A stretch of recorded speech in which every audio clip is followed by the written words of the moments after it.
mag-umpisa kanina, sabi niya, mayong buntag. No? Kaagad nag-react si Miss, sabi niya, okay, may Bisaya. Meron din.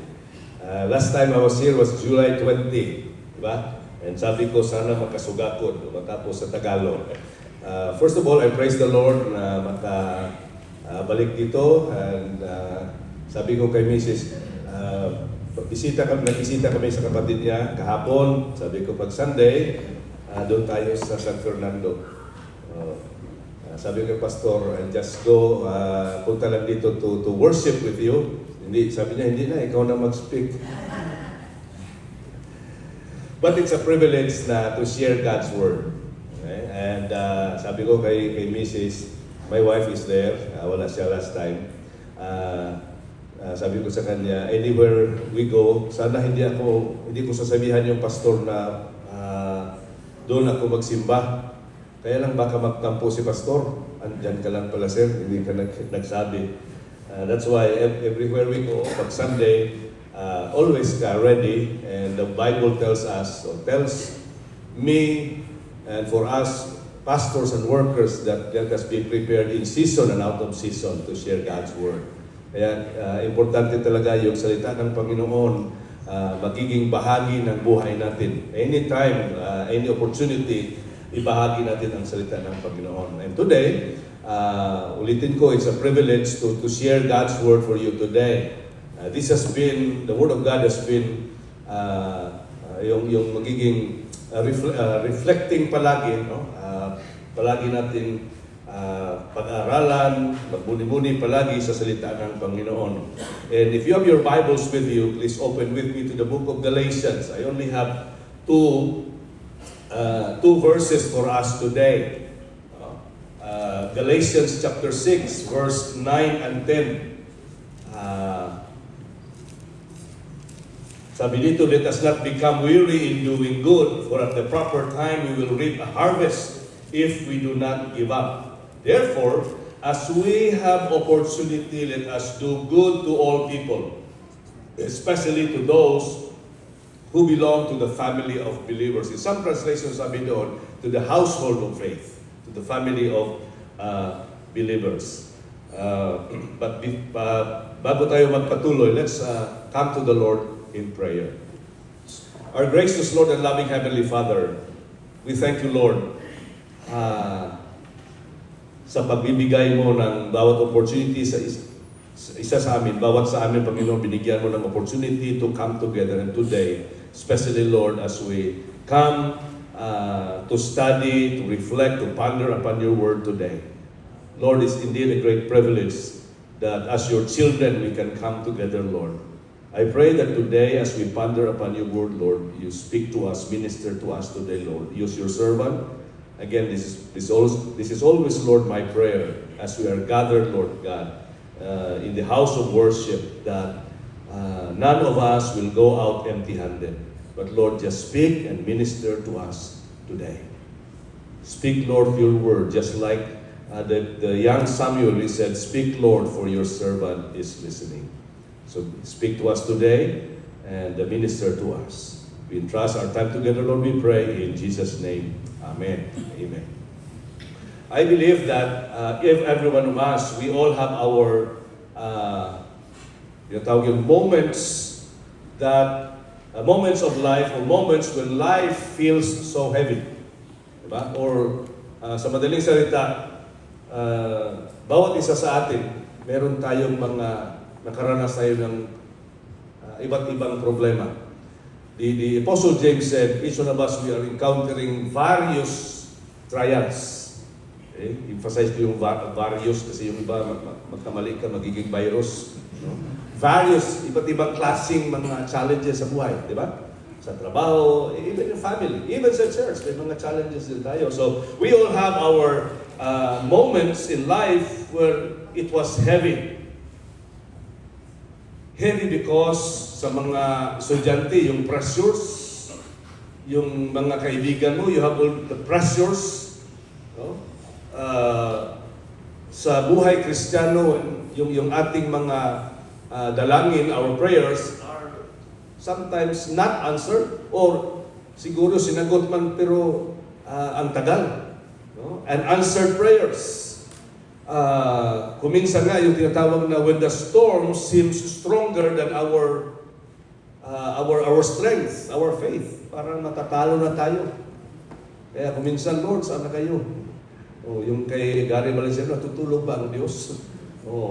Yun ang nararanasan natin. Moments of life, or moments when life feels so heavy.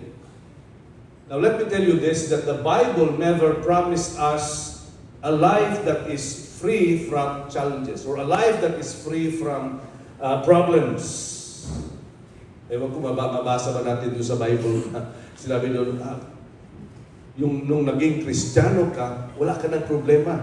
Well, praise the Lord, no? Kung wala. Kaya lang lalong dumami na nagdagan yung problema. Lalong nadagdagan yung nagiging mas mabigat yung mga challenges sa buhay Kristiyano. Well, the Bible didn't promise us that, but instead the Bible promised that God's presence will be there in every difficulties, in every challenges na we will be facing. I don't know if you have realized that. I have realized and I've experienced that in every problem, in every challenges that we are going through, nandun ang Panginoon. God is always there. Now, let us be reminded, because of this promise from the Word of God, let us be encouraged, let us be reminded that you and I can stay strong. We can stay strong or tough habang mabuhay tayo bilang mga Kristiyano. We can stay strong while we go on living the Christian life. We can stay strong not because we are strong. We can stay strong because our God is strong. Our God that is in us will strengthen us. Kaya nga sabi ni Apostle Paul in Philippians chapter 4 verse 13, I don't know kung familiar sa inyo yun, I can do all things through Christ who gives me strength. But bago ako magpatuloy, I would like to, some things that I would like to clarify or that you and I must be aware of. Well, bawat isa sa atin bilang Kristiyano, God's children, we always have these challenges in life. But I tell you, the challenges, yung mga problema natin sa buhay Kristiyano na hinaharap natin, hindi ito ibig sabihin that God is not there. A while ago I said, minsan nagtatanong na, Lord, saan ka na? Wala ka na, Lord. Parang yung are you familiar yung footprints in the sand? Nandun sa seashore, dalawang set of footprints. Nung may mga problema na, isa na lang. Sabi niya, Lord, saan ka na? Ang sagot ng Panginoon, no, it was not your footprint, it was mine. When you were going through trials or difficulties, it was there that I carried you. Di ba? Magandang promise yun. So that in times of challenges or when we go through challenges in life, it doesn't mean or hindi yung signs that God is absent. Going through difficulties in life doesn't mean that God is not there. Let us realize as well that trials or challenges in life are part of our Christian journey. Talagang mararanasan natin yun. Sabi ng Psalmist in Psalm 23, yea, though I walk through the valley of the shadow of death. Earlier noon, andun yung promise ng blessing ng Panginoon. Bakit? I think in verse 3 or 4, sinasabi niya yung valley of the shadow of death. Ibig sabihin, those difficulties in life are part of the Christian journey. Kaya lang, sometimes we think that when we are struggling, God is far, ang layo ng Panginoon.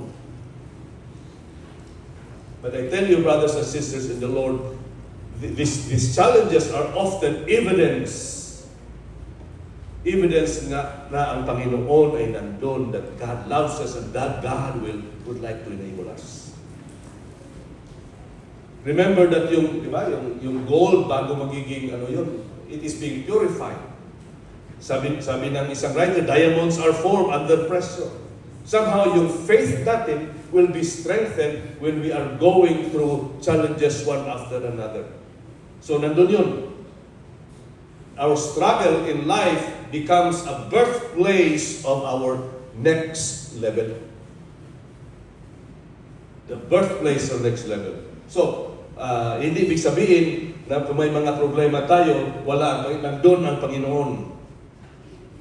Yung challenges natin become an instrument so that yung mga spiritual muscles natin will be developed, will be built. All the more na pag may mga ganong klaseng challenges, paglalapit tayo sa Panginoon, yung faith natin will be strengthened. One writer said, if you never lift up a weight, you will never build a muscle. If you never face pressure, you never grow in endurance. Kaya nga, okay na sana kami, many years ago, nung nasa Jensen pa kami, I was part of the ministry, sa teaching ministry sa Shikaina, okay na sana yun. When we were transferred to Manila for 5 years, my faith, our faith and trust in the Lord was put into test. Kasi doon sa Mindanao, may maghatid, may magbigay. Pagdating namin nag-aral kami sa Maynila, you just, aasa ka lang sa every, sabi pa ng isang classmate ko na Ilonggo, parang nagsampay ka ng yung labahan, in the afternoon, anong tawag nun? Sa Ilonggo kasi, mamunpon. Tanggalin mo na ba? So every end of the month, tara. But sometimes before the end of the month, wala na. Our faith, our trust in the Lord was strengthened. So God allows pressures because He would like to build something in our lives. Doon na develop yung trust, my faith. Sabi ko nga, 5 years later, if God has provided our needs, I don't think God will not provide our needs. He is stretching our capacity as well. Capacity to reach out to God, capacity to stand firm, and allowing God's power to move sa bawat buhay natin. Even as a church, hindi lang individually, but as a church, God allows challenges as a church, as a body, to strengthen, to stretch our capacity. Kumusta yung trust natin sa Panginoon? O baka we solely, nandun yung trust natin sa isang tao or sa isang agency? Our trust is no longer there placed on God's hand, God's power. He's building that spiritual muscle in us. And He's also preparing for us greater responsibilities. Yun yung nakikita ko. God is not there. God is always there. God is always present. And He allows that to develop that spiritual muscle in us, especially yung trust, believing in Him, so that whenever we go through trial again, we will never say, or let us never say, Lord, please remove the trial. Please remove the problem. But instead, Lord, help me grow through these trials. For 2 weeks, nandun kami sa Mindanao. I was here January 3, pag 5, balik kasi may for 2 weeks, may consultation sa mga Bible school heads at sa district supervisors. Sabi nung isang pastor, Sir, kumusta sir? Sabi ko, sa awa ng Panginoon, buhay pa rin. Sabi ko, ganito mga challenges. Sabi niya, kaya mo yan sir. Hindi ko kaya. With God's help, kaya natin. Yun. Because God has from one church to another, kung titingnan mo yung mga challenges there, maganda naman mga problema darating. Sabi ng isang older member ng board ng school, sabi niya, those are good problems, Pastor. Hindi bad problems. May mga good problems pala. Good, nagiging maganda, nagiging good yun, or mabuti, because tinignan natin yun according to the eyes of God. You allowed me, Lord, with this trial just for me to grow will trust in you. Isa yan na I would like to clarify to each of us so that we can stay strong, we can keep going. But the very truth lesson is that we can stay strong in all these challenges that we will be facing as a church, as an individual. We can keep going, but let us stay focused on God.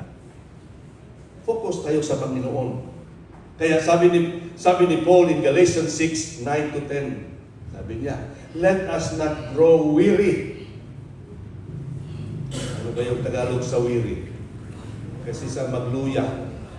Diba? Oh, diba? Magluya ka na. Mapagod ka na. Oh, andun yung middle name ko, napapagal. So, ito napilido ko. Nasali pa tuloy. Yan, napapagod ka na. Dapat hindi tayo mapagod sa mamuhay bilang Kristiyano as God's children, believers, he said. Now, the Apostle Paul wrote this to believers who also, they grow, and they yung nararamdaman nila, Lord, nakakapagod naman ito. These believers were doing good. Nakapagod ba yung hirapan na tuloy ako. Nakakapagod ba yung gagawa ka ng mabuti? Mabuti yun. Maganda yung ginagawa nila. Di ba? Paul mentioned about sowing righteousness there. Nakakapagod pala yun. Maganda yung ginagawa. Gagawa ka ng kabutihan. Nakakapagod. Paul said, do not grow weary. But these Galatian believers, they get weary, they get tired, they got tired of doing. Now, they were at the edge of giving up. Ayaw na namin, Panginoon. Matanong ko kayo, sa buhay Kristiyano, nung naglingkod kayo sa Panginoon for how many years dito sa San Fernando, was there a point sabi, Lord, ayaw ko na? Tinignan ko lang si Pastor, baka si Pastor ang number 1. Ako din. I reached the point, to be honest. Sabi ko na, Lord, kapagod na. Especially that alam mo, yung ginagawa mo, you're doing what is good. But brothers and sisters in the Lord, as we go back to sa salita niya, andun yung encouragement ng Panginoon not to give up, instead let us keep going. Doing. Sabi niya, let us not grow weary in doing good. The Bible or God is not suggesting or commanding us to do bad, but doing good. Yun lang, Lord. Di ba? Love your enemies. Ginagawan ka na ng masama, love pa rin. What Paul is saying, do not quit. Okay. Ano ibig sabihin dito? Una, bilang isang tagapaglingkod ng Panginoon o mga God's children as believers. Take note with this. I know maalala niyo ito. There is always the temptation of giving up. In serving the Lord, nandun yung temptation ba? Temptation to give up. Darating ang panahon na mapapagod tayo, our spirit will be tired. Hindi na mapagod. Yung feeling mo, yung drain ka na ba? Wala na. Ubus na. And that's natural. Paul was, nakikita na Apostle Paul yun. At times, as believers, we will be discouraged.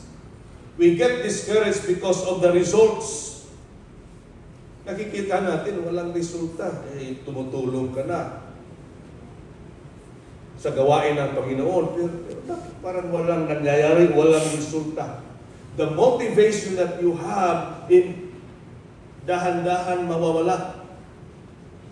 You lose the motivation to keep doing what is right.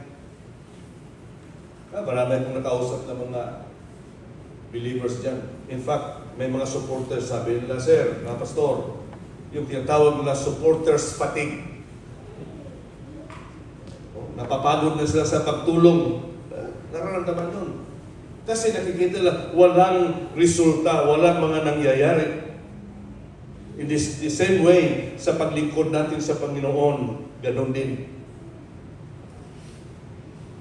At times we serve faithfully, but parang hindi man ako nakikita. Diba? Masakit yun, parang hindi ka pinapansin.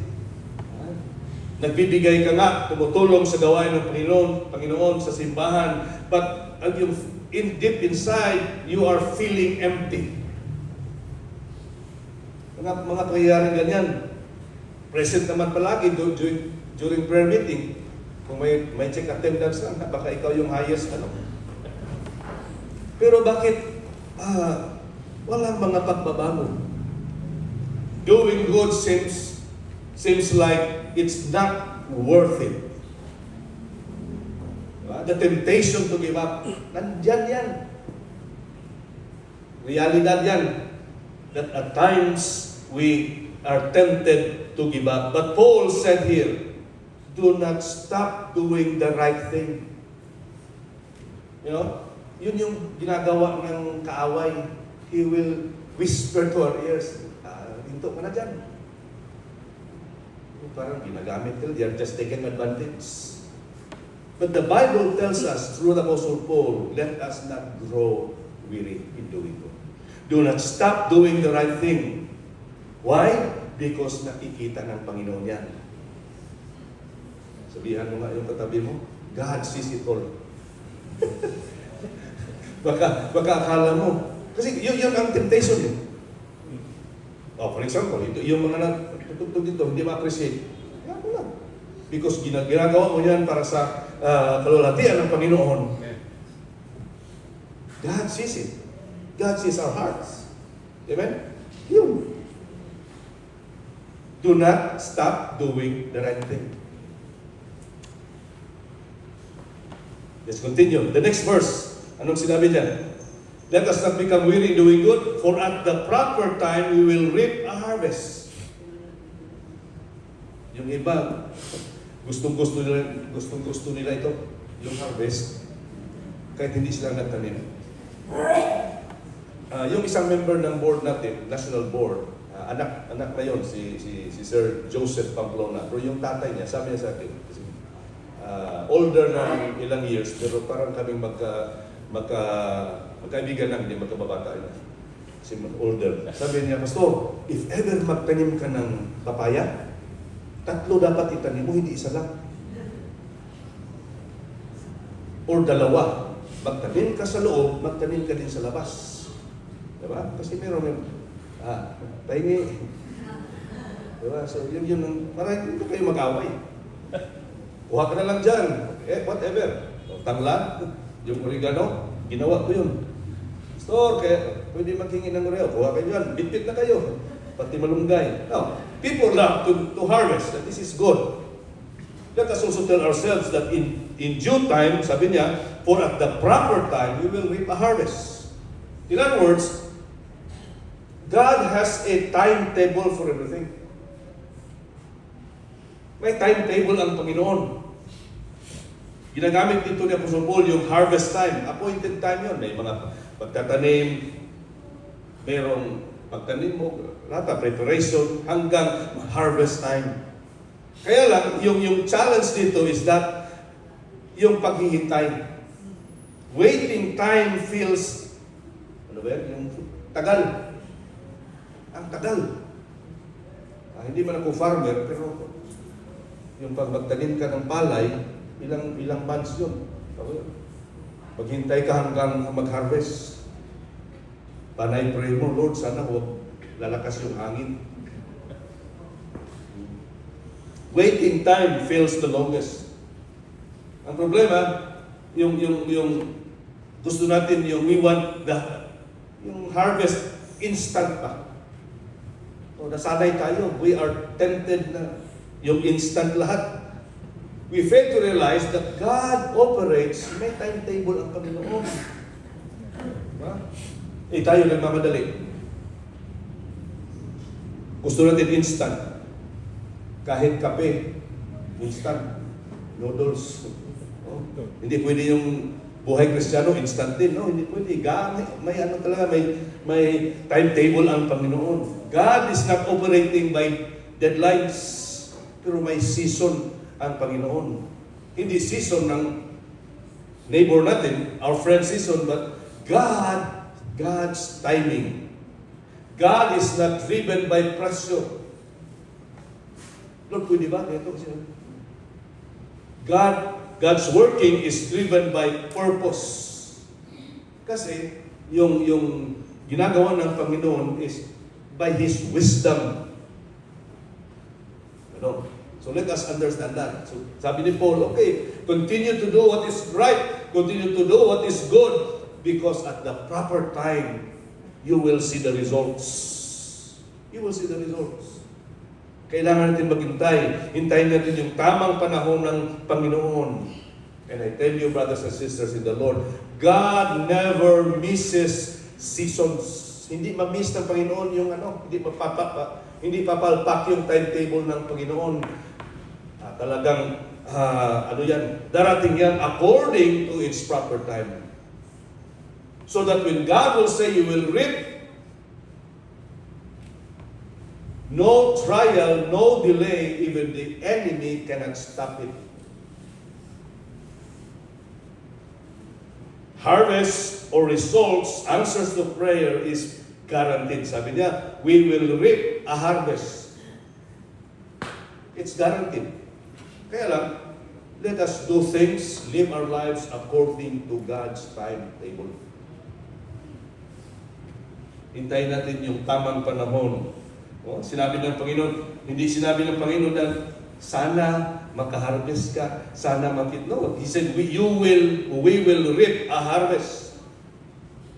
In other words, our prayers will produce result. Hintayin natin yung tamang panahon. Tamang pagkakataon. Okay? Our faithfulness will be rewarded.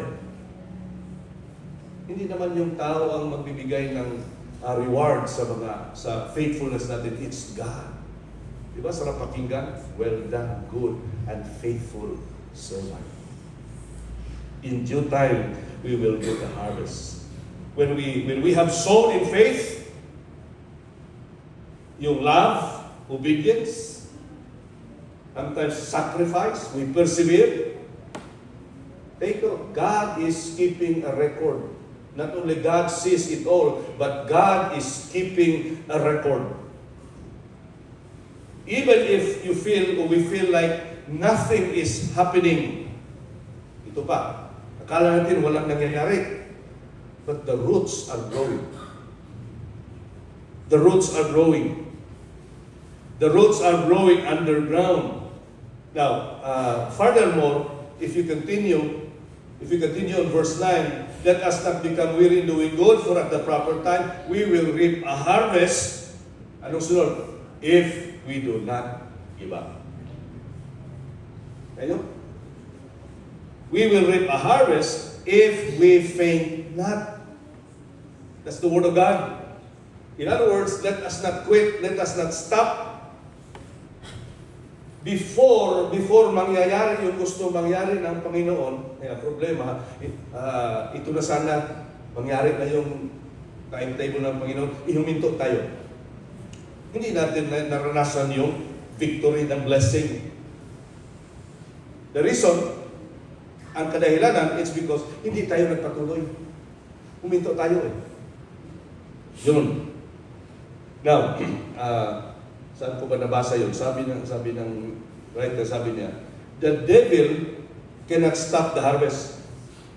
Hindi niya pwedeng pigilan. Kahit yung kaway. Hindi. He can only try to make you stop. Okay? Tayo yung susi dyan. We are the key. It's not the devil who will stop us. Or he will try to keep us from, or tell us to stop. Hindi tayo yung decide. The devil cannot stop the harvest. He can only try to make us stop. Now, when we faint, ano mangyari? We lose the hope. Diba? We stop praying. We stop trying. We stop expecting. And ang dulo nun, we stop believing in what God will do. Doon. Furthermore, yung isa, sometimes the darkest battles come right before the dawn. Yeah. The darkest battles dumating o darating come right before the dawn. Sometimes the fiercest attack comes right before the breakthrough. So, do not faint now because you are closer than you think. Okay?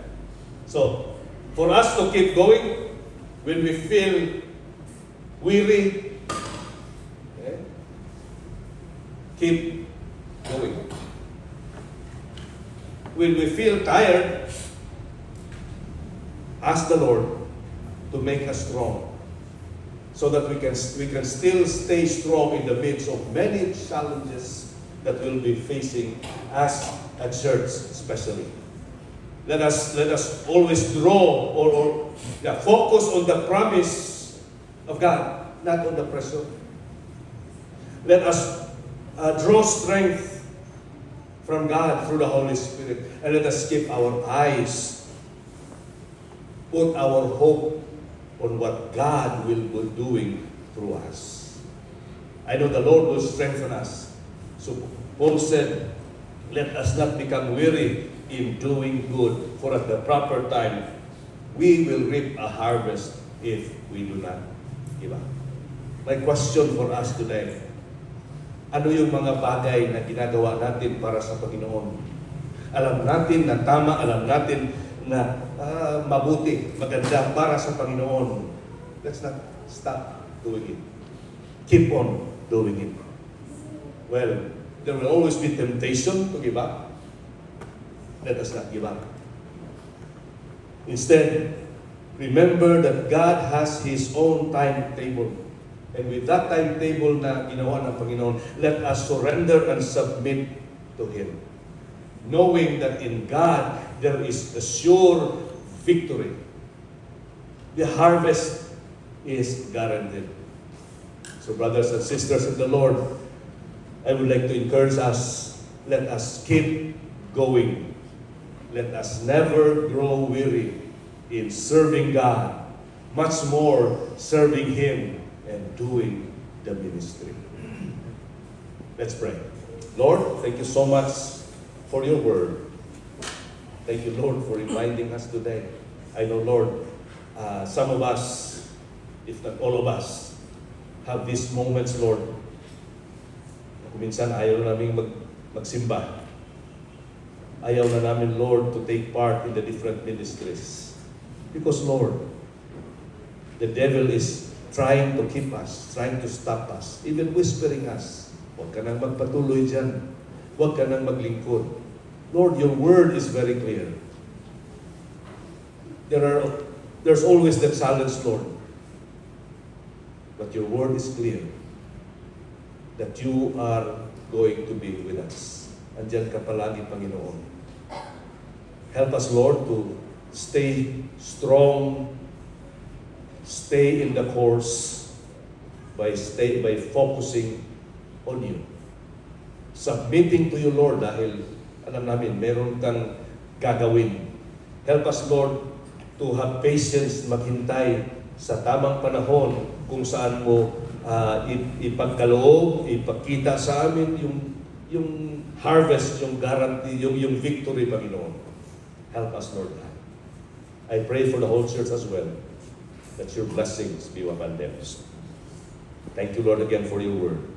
Again, by your strength, help us not to grow weary in doing good, in serving you, and living our lives for you. Thank you, Lord God. We pray in Jesus' name. Amen.